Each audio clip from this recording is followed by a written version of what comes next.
is going to be a great day. I am Nikki G, your host, and welcome to the Lone Doctrine. I am your weekly dose of constructive food for thought. Did I scare you with that introduction? It was a little loud for me.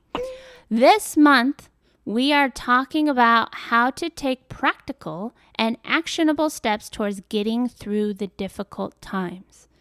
I feel it's important to get as much perspective as possible in life, which means being open to different thoughts, patterns, opinions, and more. Basically, I'm sure you don't want to always just hear from me and my brain. In today's episode, I'd like to look at life hacks. 10 simple things you can do to get through the difficult times. Life is a series of peaks and valleys. Sometimes you're up, sometimes you're down. But it's the difficult times where we need a little more support and guidance. I'm a firm believer that it's how you respond in your moments of defeat that really defines the type of person you are. When you can improve your ability to navigate the difficult times, you not only live a happier life, but you grow as a person. Here's how to make that happen in your life. Number 1, stay positive. Life is not the way it's supposed to be. It's the way it is. The way you cope is what makes the difference. Now, I know this may sound cliche, but the thing about cliches is that they're typically true. Staying positive is only a small part in getting through the difficult times, but it is an important part. When you stay positive, you're putting yourself in the best position possible to not only make it through bad times, but become a better person in the process. You can do one of two things when life takes a turn for the worst. You can remain positive and remind yourself that there really is light at the end of the tunnel and that you will make it through. Or you can curl up in a fetal position and regulate yourself to being nothing more than a victim of circumstance.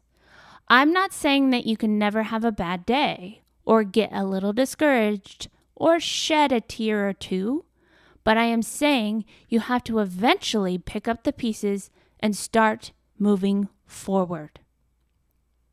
Number 2, get creative. There are times when you can't do much to change your situation. You just have to deal with it. But there are other times when you can actively work to make this situation better. The solution won't be in plain sight, because if it was, you probably wouldn't have gotten in the situation in the first place. But if you can't take a step back and see the bigger picture, you may discover some things that can help you. A great example of getting creative during a difficult time is the story behind Wrigley's gum. The founder, William Wrigley, Jr., was a soap and baking powder salesman in the 1890s, and he always offered free gum to all of his clients. With his career as a salesman taking a turn for the worst, he noticed one thing that forever changed in his life. People loved the gum he gave away more than the products he was actually selling. It was that one creative insight that got him through that difficult time and made him a monumental success. Number 3, learn from the difficult times. Facing difficulties is inevitable. Learning from them is optional. By John Maxwell. When I find myself in the middle of an ugly situation, I like to pick everything apart and see what went wrong and what I could have done differently. I always end up learning something that helps me, and I eventually get a really clear picture of what I need to do to make sure I'm not in the same situation again. Or if I do find myself in similar situations, I know what to do to minimize the difficulty of that situation. It's easier getting through a difficult time when you know the chances of it happening again are slim to none. Number 4, change it up. After you identify the key takeaways from your difficult time, you just need to make a change. If it's a change you can implement immediately, do it.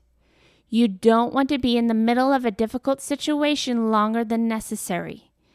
If it's something that you can't implement right now, take note of it so you can use it when the situation calls for it. But it's pointless to learn from difficult times if what you learned doesn't directly affect your actions. I've really come to embrace the difficulties and struggles that life hands me because I know there's a silver lining in each one of them. You're a lot more resilient than you give yourself credit for. Number 5, know what you're grateful for. Gratitude means showing appreciation for all the good in your life, instead of focusing on the negative. Get clear about what it is you're grateful for. Write out everything in your life you can think of that you're grateful for having or experiencing. An even more powerful exercise is to think of the one person you're most grateful for and write a note explaining why you're so grateful for having that person. Then give him or her a call and read that note to them. The difficult time you're going through will start to seem less significant when it's compared to everything that's going right in your life. Number 6, focus on what you can control, not what you can't. Some situations are beyond your control, and no matter what you do, you can't change a thing. You're setting yourself up for frustration when you focus your time and energy on things you can't control. Ooh, that's a good one. You're also making the situation seem even more bleak than it actually is because you're focusing on the negatives. You should instead focus on the things that are within your control because that's the only way you can make a change that's actually going to help you. Make a list of everything you can control about the situation and divert all of your focus towards those things. Anything that's not on the list doesn't get any attention. Ooh, that's a good one. Number 7, realize you've come a long way. Sometimes we get so focused on the road ahead that we never look back to see what we've already traveled. Give yourself credit for everything you've already done. You'll give yourself a confidence boost when you realize that you've already made so much progress and the light at the end of the tunnel will get brighter. Number 8, build up your community. Having the right people around you is one of the most important things you can do for yourself when times get tough. You want to surround yourself with people who are loving, caring, honest, and available. You need them to be loving because a little love always makes the bad day seem brighter. You need them to be caring because it helps to have someone who cares about your well-being as much as you do. But you also need them to be honest. You need someone who can look you in the eye and tell you the truth. Their honesty may be one piece of information you need to get through the tough time. And you need them to be available. This is really important. When you pick up the phone looking for compassion or honesty, it helps to have someone who's actually going to answer. Community is also important because it helps you have someone who understands what it is that you were going through and can relate to your situation. If you can find a community who has been through what you're going through, you can find out how they made it and then apply that to your own life. Remember, side note, success leaves clues. And success is not just in the workplace. It's also in our life. Number 9, be kind to yourself. You need to care for yourself to survive tough times. Take a walk through the park, lift some weights, read an amazing book. It doesn't matter what you do, just do something that gets your mind and body engaged at a higher level than wallowing in self-pity. And number 10, forgive. If someone else is at fault for the bad situation you find yourself in, the natural response is to harbor anger or resentment towards that person. But what if instead you forgave that person? You accepted what happened, but you no longer held it against them. you would feel better because now instead of focusing on the negative feelings you have toward that person, you can focus on moving forward.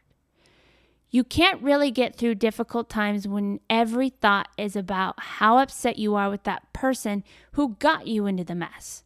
It just makes things more difficult.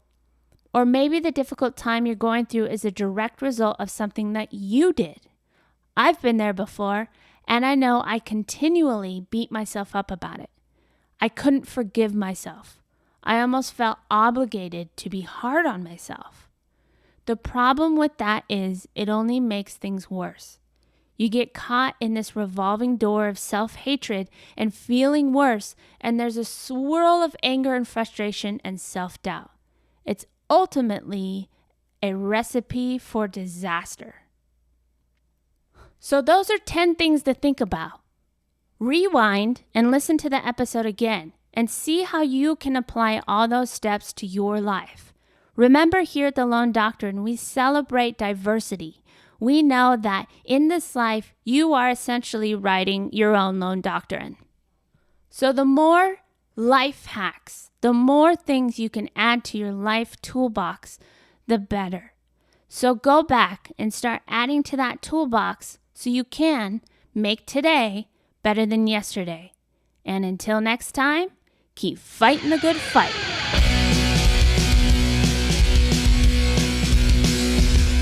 It's up.